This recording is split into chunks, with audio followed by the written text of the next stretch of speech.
Bem, uma das coisas que estava na agenda, ou seja, num caminho de causar dano à nossa cultura, como diz o outro, judaico-cristã, né? Ou a cultura da família, com isso aqui, ó. Somente aqui embaixo eu coloquei: o plano deste mundo para homens não amadurecerem. Isso está documentado como uma das estratégias do sistema para enfraquecer as nações ocidentais, né?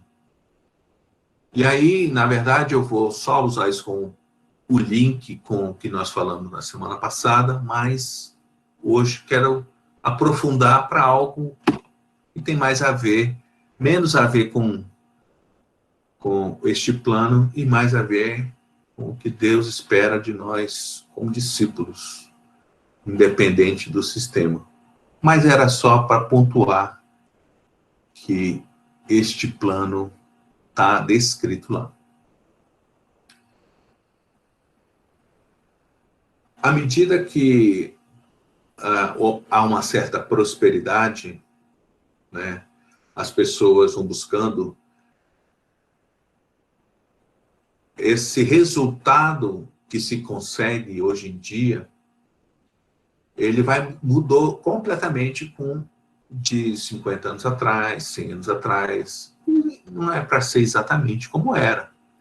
Mas antes a gente trabalhava para se sustentar, para sustentar nossa família, colocar comida. A gente também comia porque a gente tinha fome, né? Porque era uma necessidade do corpo. Hoje a gente trabalha para ter prazer, para comprar coisas que dão prazer. Coisas que estão na sociedade. A gente come também, já hoje, coitado Guilherme, vou falar, Guilherme, a gente come a comida para ter prazer. Então a gente é capaz de gastar aquilo que o Guilherme cobra para ter prazer. Pode gastar, gente, que ele está precisando.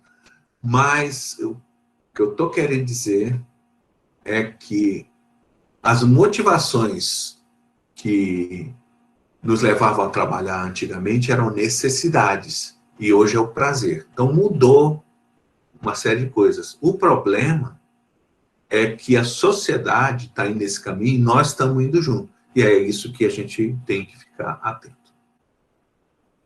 Lá em Gênesis, fala assim: do sol do teu rosto comerás o pão. Depois que o homem ele foi expulso do Valparaíso, ele teve que ralar muito.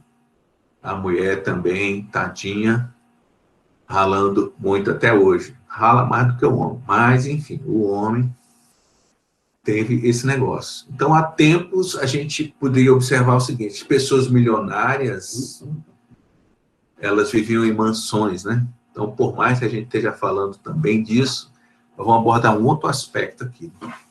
A sociedade, principalmente a ocidental, mas se a gente for ver, lá na China já acontece isso também, na Rússia também acontece isso. As pessoas querem consumir, as pessoas querem desfrutar de coisas, as melhores que elas conseguirem, né? Então, a nossa sociedade hoje moderna coloca na cabeça dos irmãos e também dos irmãos, né, que a gente tem direito a essas coisas. A gente precisava, poxa, né, como eu quero morar numa casa boa, ter coisas boas, beleza. Só que antes era necessidade. Agora a gente acha que depois virou prazer, mas hoje a gente acha que merece e que alguma coisa tem que acontecer para isso acontecer conosco. Aí que começam os problemas, né? Bem, a gente tem também é ministrado no decorrer dos tempos, principalmente os mais modernos, à medida que nós temos tantas facilidades acontecendo na sociedade, né? Que a gente convive com pessoas do nosso lado que começam a prosperar e elas prosperam muitas vezes através do endividamento. Então, eu morava na Asa Norte, tinha um vizinho que, de repente, o cara abriu uma empresa de informática, isso há vários anos atrás. A gente morava num prédio sem elevador, de 2 quartos, e então ali quem morava ali não eram pessoas que tinham muito dinheiro, né? Morar num prédio de 3 andares sem elevador. E de repente o cara abriu uma empresa, daqui a pouco ele tem uma moto 750 cilindradas, que era muito caro na época. Depois o cara aparece com uma BMW, depois ele aparece com outro carro, um cara solteiro. E aí depois passa um tempo, ele perdeu tudo, porque na verdade tudo aquilo era fruto de dinheiro que ele pegou pela empresa através de BNDES, financiamentos. Aí ele foi pegando dinheiro para a empresa, aproveitou, comprou uma opção de coisa para ele, tudo assim, 60 meses para pagar, 80 meses para pagar. Então dava a impressão que o cara ele tinha um padrão de vida elevado, porque isso é uma coisa que nos seduz, riqueza e poder, como nós falamos, né? Nos seduz. Mas, na verdade, era tudo fake. Não tinha lastro, ou seja, não tinha uma estrutura para o cara ter aquilo. Então, essa ideia de vida fácil e tal, essas coisas muitas vezes estão se incorporando, principalmente no vocês mais novos. Elas se incorporam muito.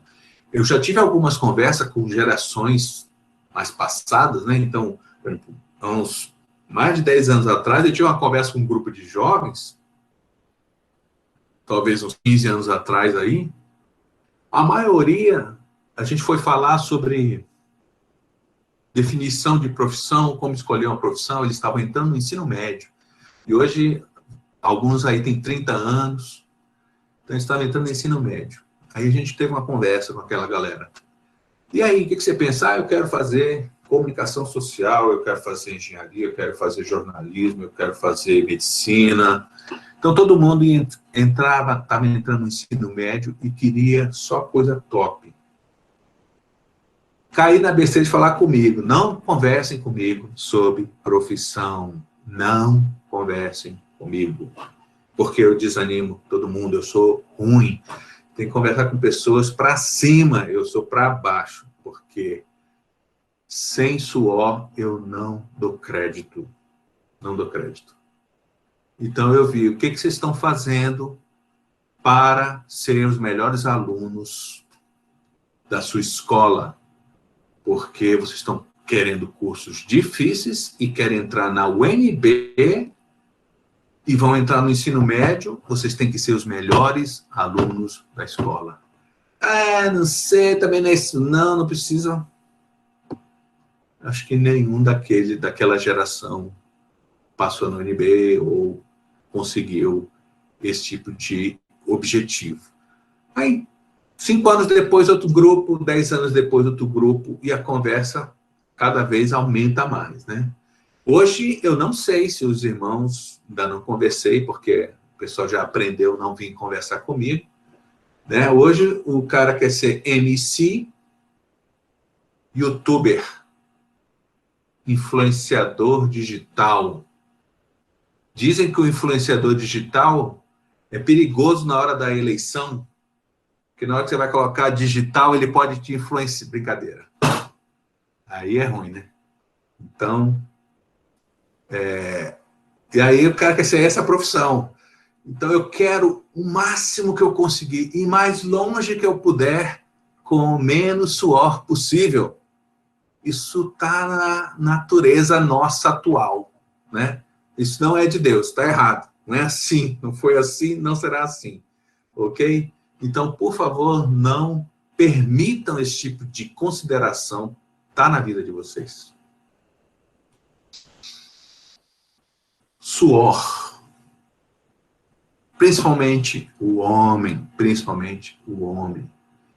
Então, o homem tem que trabalhar. Esse aqui do slide, o cara tá rindo e a mulher não tá rindo. Provavelmente, pode ser que ele esteja jogando, né? Mas brincadeira, ele tá trabalhando, tá trabalhando.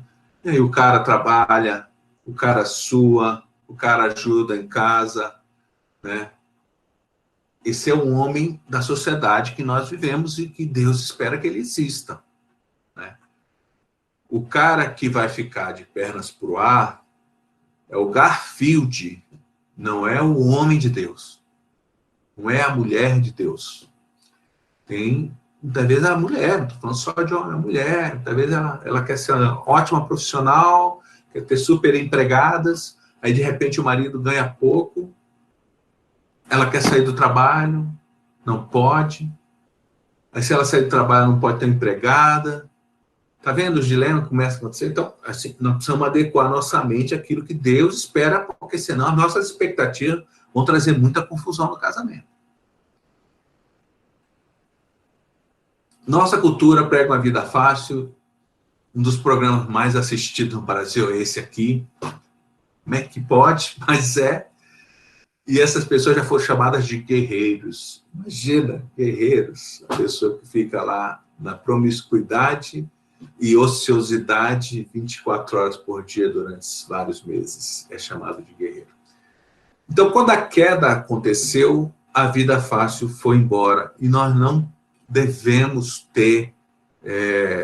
ficar querendo, muitas vezes, um trabalho ou uma situação de extremo conforto sem suor, né? Aí o que acontece hoje em dia? Muitos de nós, principalmente os homens, que é o que eu hoje vou pegar mais perna com os rapazes, mas isso acontece com os casados, vários casados. Na sociedade isso é extremamente comum, né? No meio dos não discípulos.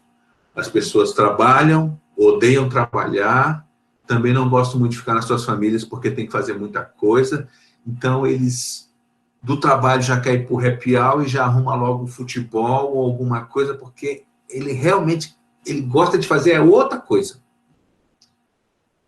né? Aí o grande investimento dele é em hobbies, jogos. Então tem amigos de 40 anos, 50, menos de 50, mais 30 para 40 anos. Alguns amigos, o que eles fazem é o seguinte: o cara, alguns antigamente da minha idade, assim, mais de 50, o que eles faziam era dar um jeitinho de sempre ter uma porção de dia para fazer suas coisas. Ah, hoje é o dia do futebol, hoje é o dia do barzinho, hoje é o dia de não sei o quê. Aí hoje as pessoas, não, tenho um jogo aqui, um jogo online ali, enfim, o hobby é o que realmente nos dá prazer, estar com a família e trabalhar, isso é uma coisa chata. Mas não é assim que Deus espera de nós, né?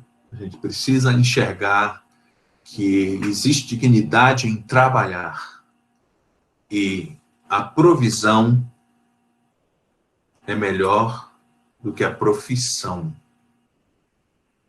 A provisão é melhor do que a provisão. Você buscar ser um provedor é mais importante do que você buscar só ser uma profissão, porque muitas vezes a gente fica buscando a profissão, vira um estudante, fica aí fica, né? O que você faz? Eu só estudo, eu só estudo, eu só estudo. E muitas vezes esquece da questão de ser um provedor, que precisa ser desenvolvida fortemente, principalmente na vida do homem masculino. Agora façam aí exercício para todo mundo aí, ó. Imagina que dos 13 aos 20 anos são 7 anos. Imagina, faz de conta que é. E que um jovem médio, na média, gasta 12 horas de internet por semana, de games, WhatsApp, Facebook, Instagrams. Então, coloca aí. Se o ano tem 52 semanas no nosso calendário aqui do Brasil, quantas horas a pessoa gastou por ano. Não, desses 7 anos. Quantas horas a pessoa consumiu nesses 7 anos? Aí quem achar a resposta, bota aí no chat. Já achou, menino? O outro menino também, cara. Esses meninos jogam bem, hein? Caramba! 4.368 foi o que disseram aqui. Vamos crer. Mais uma pessoa também, parabéns. Agora 4.000 horas, quase 4.400, né? Então, presta atenção. O que daria para fazer com essa quantidade de horas? No Brasil, carga horária de um bacharelado, né, um curso superior de administração, são 3.000 horas. Daria para fazer um curso inteirinho de administração, ainda daria para fazer uma pós-graduação. E curso técnico é em torno de 800 horas a 1.200 horas. Então, com essa carga horária toda, o cara poderia ter curso de técnico de eletrônica, de enfermagem, de radiologia, de padaria. O cara podia ser bastante qualificado. Então, este investimento que estava na agenda, por isso a gente talvez foi bem enfático nisso, porque existe uma agenda nisso, né? Faz com, principalmente o homem masculino, macho, né? Porque a fêmea não gasta tanto tempo assim no entretenimento, mas o rapaz homem gasta esse tempo, ele enfraquece muito o seu poder de provedor. E isso vai trazer consequências, né? Consequências enormes para o seu futuro. Porque ele vai casar com uma menina, e aí que está a jogada, né? Que bem provavelmente se dedicou muito mais que ele, fez um curso melhor, se qualificou mais ainda, e aí está lá o coitadinho do cara pouco qualificado e a menina super qualificada, e esses dois resolvem casar. E a menina muito madura, cheia de qualificação, e o rapaz ainda desejoso de entretenimento. Vai ser um problema. Nós já temos tido vários problemas, né? Por causa dessas pequenas coisinhas que transformam o homem que deveria ser um provedor, e o provedor não quer dizer apenas alguém que traz dinheiro para casa, mas alguém que traz sabedoria, alguém que traz pastoreio para sua família. Aí a mulher busca mais a Deus, é mais provedora, é mais observadora, é mais profunda, e tem que submeter um cara desse. Misericórdia, que luta. Aí ela fica pensando, será que vale a pena? Não é melhor ficar solteira? Ah, Jesus, o que eu faço? Vem logo, me leva, que eu não quero ficar nessa terra. Misericórdia, que coisa horrorosa. Então, as famílias vão crescer muito desajustadas, né? Porque esse cenário que tem o entretenimento por trás, ele está muito forte, está crescendo cada vez mais. Eu vou só lembrar de uma coisa, que descanso parece, mas não é igual a entretenimento e prazer. Primeiramente, vou só reafirmar aqui que ninguém normal fará objeção aos prazeres simples da vida, né? Sem dúvida, é bom, saudável, ter certo entretenimento, o descanso, a brincadeira, renovar a mente, saudável, importante. Isso ajuda, isso é bom. O problema é quanto a gente dedica, esse é o primeiro problema, a esse tipo de coisa, E o segundo é quando a gente diz que isso é uma necessidade. Não é uma necessidade, é um prêmio. Por isso o título a gente colocou. Necessidade é o prêmio. É prêmio. Entretenimento é só um prêmio. Algumas vezes a gente vai ter, outras vezes não vai ter. Isso não pode mudar a nossa vida se a gente não tiver. Ele não pode ficar deprimido se a gente não tiver. Nem ansioso quando não tiver. Porque não é uma necessidade e a gente vai transformando isso em uma necessidade. Então, hoje, tem coisas, por isso, algumas vezes a gente, alguns irmãos vêm trazer algumas coisas em oração, falam, isso é uma necessidade? Porque se for, Deus vai te abençoar, porque Deus falou, Ele falou, hein, que Ele vai cuidar das nossas necessidades, de cada uma delas. Mas isso é uma mentira, não é uma necessidade. Então, cuidado. Tem gente que faz campanha de jejum e oração para receber um entretenimento, um prazer. Aí Deus não gosta, não. Não vale a pena você ir por esse caminho. Faça isso para mudar o seu coração por uma necessidade. Por um prazer. Eu não vou jejuar aqui porque eu quero um carro novo, eu quero um carro novo. Não parece estar de acordo com o Evangelho, até onde eu li. Só li até Apocalipse, e depois eu parei. Então, o Senhor, de fato, Jesus, nosso Deus, né, quando criaram as coisas, separou um dia para descanso. Existe descanso. No Velho Testamento, ele ordenou ao homem que também fizesse isso, separasse um dia para o descanso. Então, ele vai trabalhar 6, vai descansar em um dia.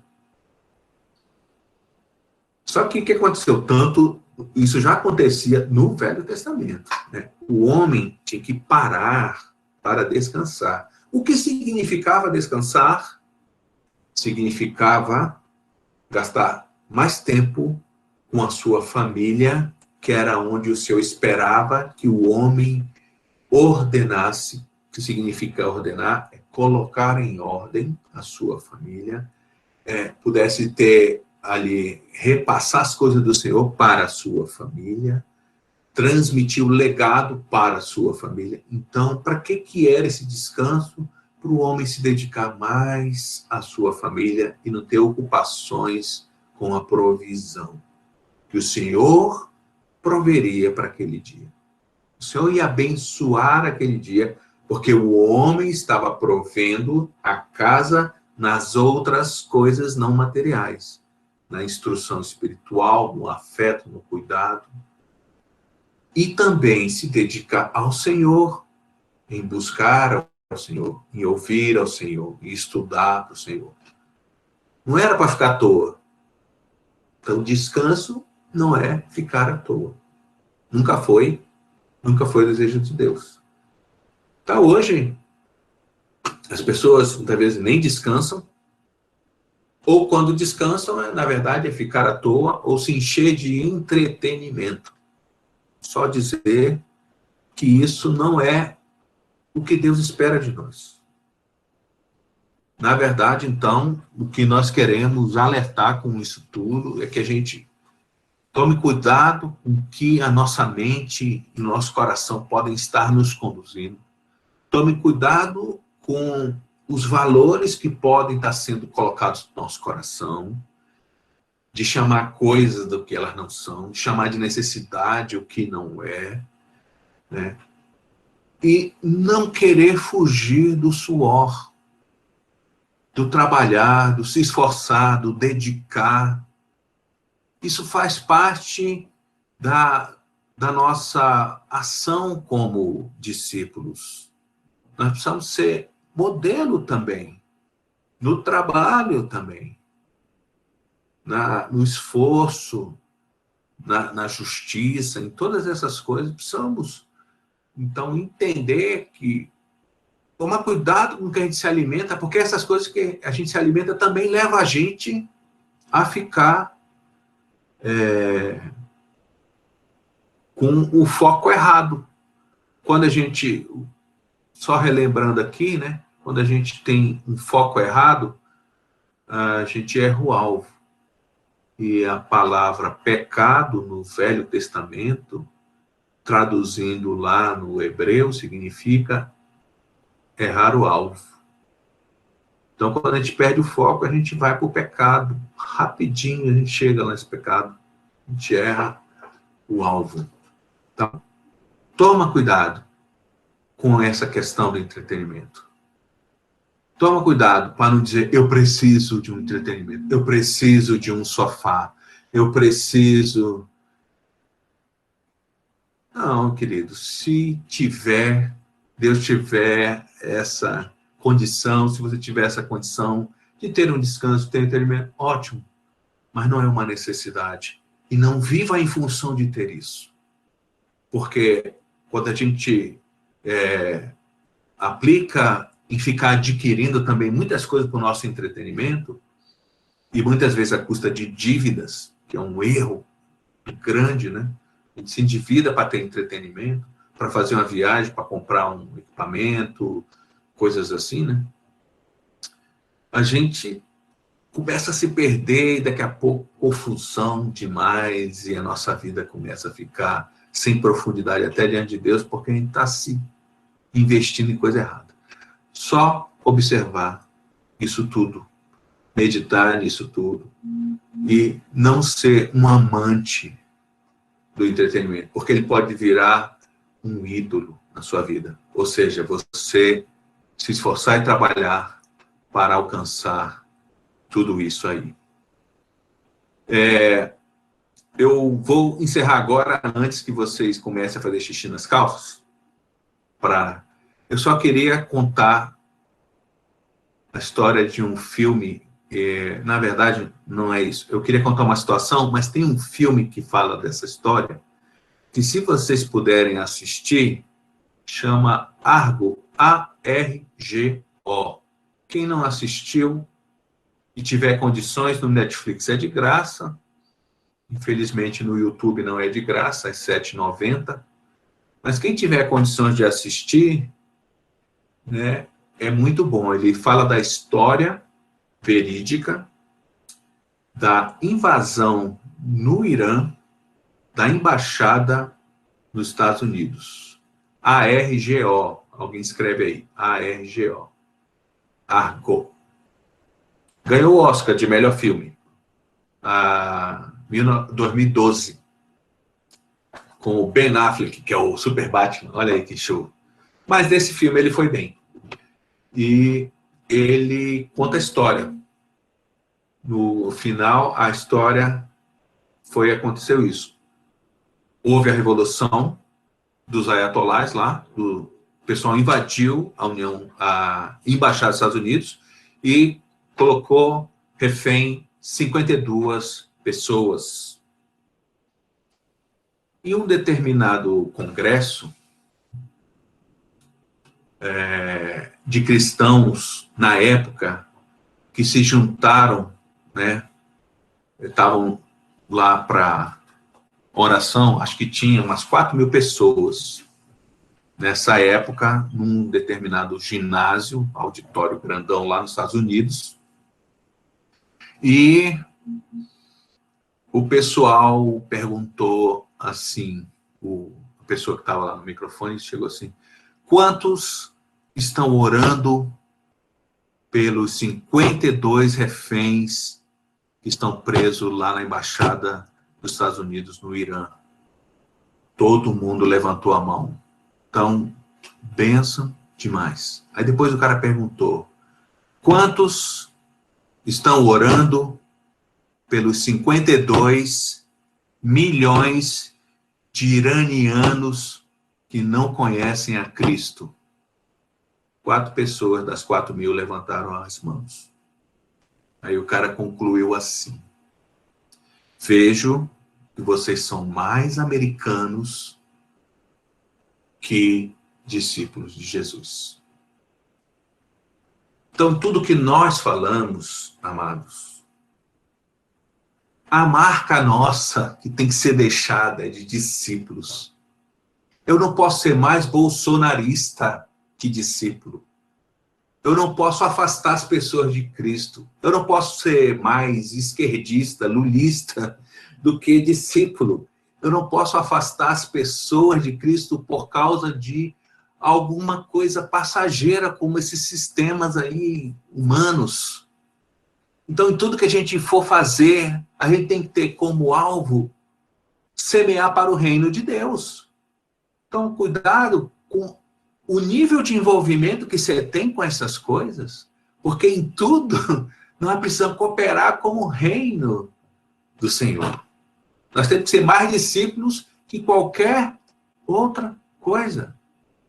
Então, não afaste as pessoas.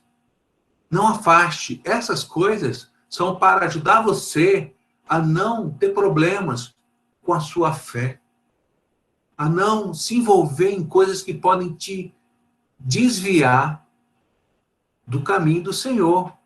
Coisas também que, se você, dependendo da margem que você pegar, desse movimento político, se você for para a direita, também você pode se perder facinho também. Não estou dizendo que a direita tem razão, eu só apresentei uma agenda e aclarei para vocês que estão sendo bombardeados na escola. Mas a direita está errada em uma porção de coisas, não estamos apoiando a direita. Mas em qualquer lugar, em qualquer ação, que a vida de Cristo se manifeste em nós e que essas pessoas que estão enganadas da direita, da esquerda, do meio, que elas possam ver em nós mensageiros do Senhor. O Gledson costuma repetir muito um texto que a natureza aguarda a manifestação dos filhos de Deus. As pessoas estão aguardando a manifestação dos filhos de Deus, tá bom?